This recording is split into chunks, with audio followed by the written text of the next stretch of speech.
Kepimpinan Zulkarnain, Surah Al-Kahfi ayat 94 sehingga ayat 96. Assalamualaikum warahmatullahi wabarakatuh. Pada hari ini kita akan membincangkan topik bertajuk Kepimpinan Zulkarnain. Saya mahu setiap daripada kamu semua menerangkan secara terperinci mengenai ayat 94 hingga ayat 96 Surah Al-Kahfi. Al-Kahfi ayat 94. A'udzubillahi minasyaitonirrajim.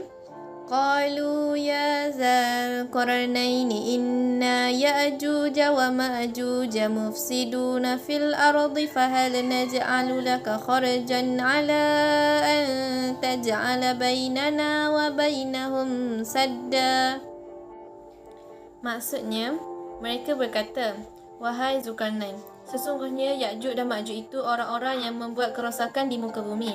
Maka dapatkah kami memberikan sesuatu pembayaran kepadamu supaya kamu membuat dinding antara kami dan mereka?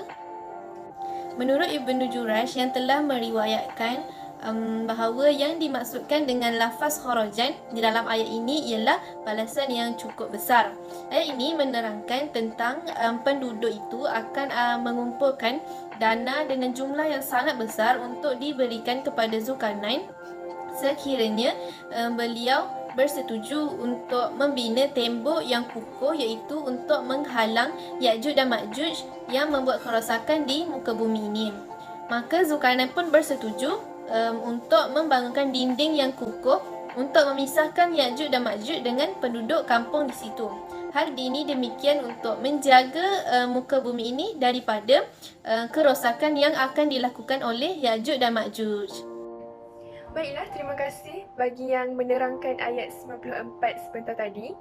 Okey, saya ingin menambah sedikit mengenai Ya'juj Ma'juj. Ada juga pendapat dari Al-Walid bin Muslim. Dia mendengar Sa'id bin Abdul Aziz berbicara tentang ayat ini. A'udzubillahi minasyaitonirrajim. Inna Ya'juj wa Ma'juj mufsiduna fil ard. Maksudnya, Ya'juj Ma'juj ini adalah sejenis kaum yang sering membuat kerosakan di muka bumi. Okey, seterusnya ayat ke-95. A'udzu billahi minasyaitonir rajim. Bismillahirrahmanirrahim. Qala ma makkanni fihi rabbi ghairan fa'inuni biquwwatin wal aj'al bainakum wa bainahum radma. Ayat ini dia nak cerita kenapa Zulkarnain ni dia tolak ganjaran yang lumayan yang nak diberikan oleh para penduduk atas sebab beliau telah sudi untuk membina tembok pemisah antara penduduk dan kaum Ya'juj Ma'juj. Hal ini kerana beliau telah mengatakan bahawasanya Allah telah memberikannya kuasa untuk mengabulkan permintaan mereka untuk membina tembok tersebut, kerana bagi Zulkarnain itu adalah lebih baik daripada terima ganjaran yang disediakan.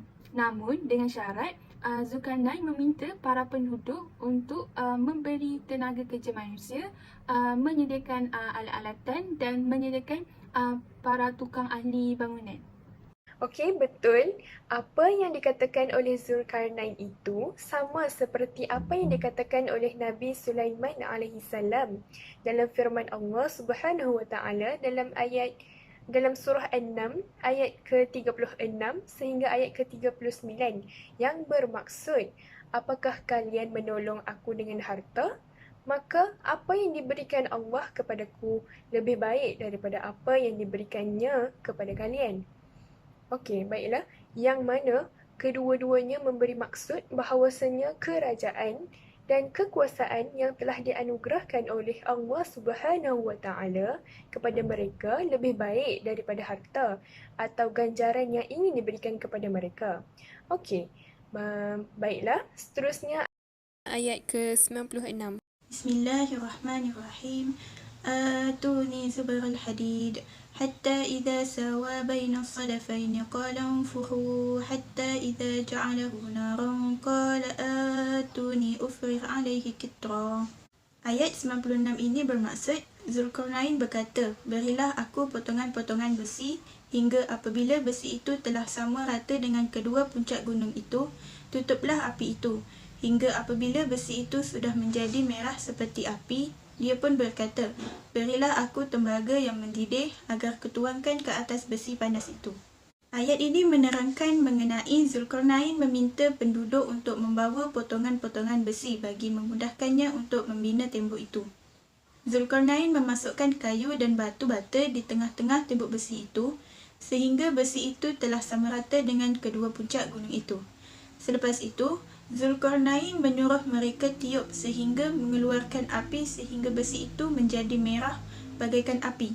Lalu, Zulkarnain meminta tembaga yang mendidih itu untuk dituangkan ke atas besi yang panas itu, sehingga lubang-lubangnya tertutup rapat dan terbentuk sebuah benteng besi yang kuat dan kukuh. Ya, jelas bahawa yang dituangkan itu adalah tembaga. Sebahagian dari penduduk menambahkan tembaga yang telah dilebur dengan berdalilkan firman Allah Subhanahu wa taala dalam surah Saba ayat ke-12, A'udzu billahi minasyaitonir rajim. Wa asalna lahu 'ainal qitr, yang bermaksud dan kami alirkan cairan tembaga baginya. Okey, kerana itulah tembok tersebut digambarkan dengan kain burdah yang bergaris.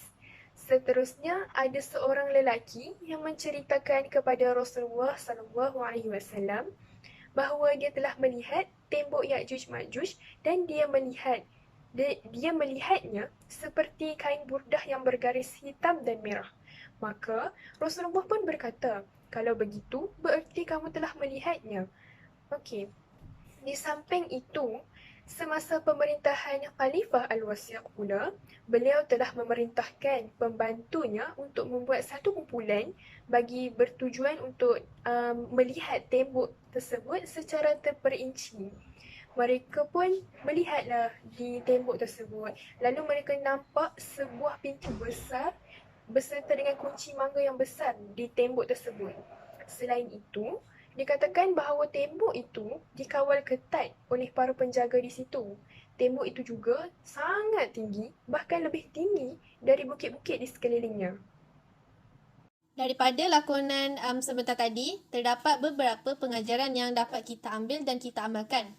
Yang pertama, kita perlulah ikhlas dalam setiap perbuatan kita tanpa mengharapkan balasan. Sebagai contoh, Zulkarnain menolak dana besar yang ingin diberikan kepadanya daripada penduduk dan ikhlas membina tembok pemisah antara mereka dengan Ya'juj dan Ma'juj. Yang kedua, kita mestilah mempunyai ilmu agama yang luas serta kekuatan iman yang teguh dalam diri bagi menjamin kedudukan kita di sisi Allah. Sebagai contoh, Zulkarnain hanya menggunakan ilmu yang mencukupi untuk membina tembok dan tidak memerlukan sebarang dana walaupun ditawarkan. Pengajaran yang ketiga ialah kita haruslah membantu orang yang memerlukan bantuan mengikut kemampuan dan kekuasaan kita. Seperti mana Zulkarnain yang membantu penduduk kampung apabila mereka meminta beliau membina tembok pemisah antara mereka dengan Ya'juj Ma'juj supaya mereka selamat dari kaum pemusnah itu. Seterusnya, pengajaran yang keempat, kita sepatutnya pandai menghargai atau membalas bantuan pertolongan yang telah diberikan kepada kita agar menghargai jasanya. Contohnya, penduduk kampung bertanya kepada Zulkarnain apakah ganjaran yang diinginkannya serta membantu Zulkarnain dengan memberi bantuan berbentuk tenaga manusia. Pengajaran yang terakhir, kita mestilah memberikan khidmat yang baik untuk menunjukkan tanggungjawab kita. Sebagai contoh, ketika Zulkarnain sampai di kawasan antara dua gunung, beliau diminta oleh rakyatnya di sana untuk membina sebuah tembok sebagai penghadang di antara mereka dengan Ya'juj dan Ma'juj. Lalu Zulkarnain menunaikan permintaan kaum tersebut.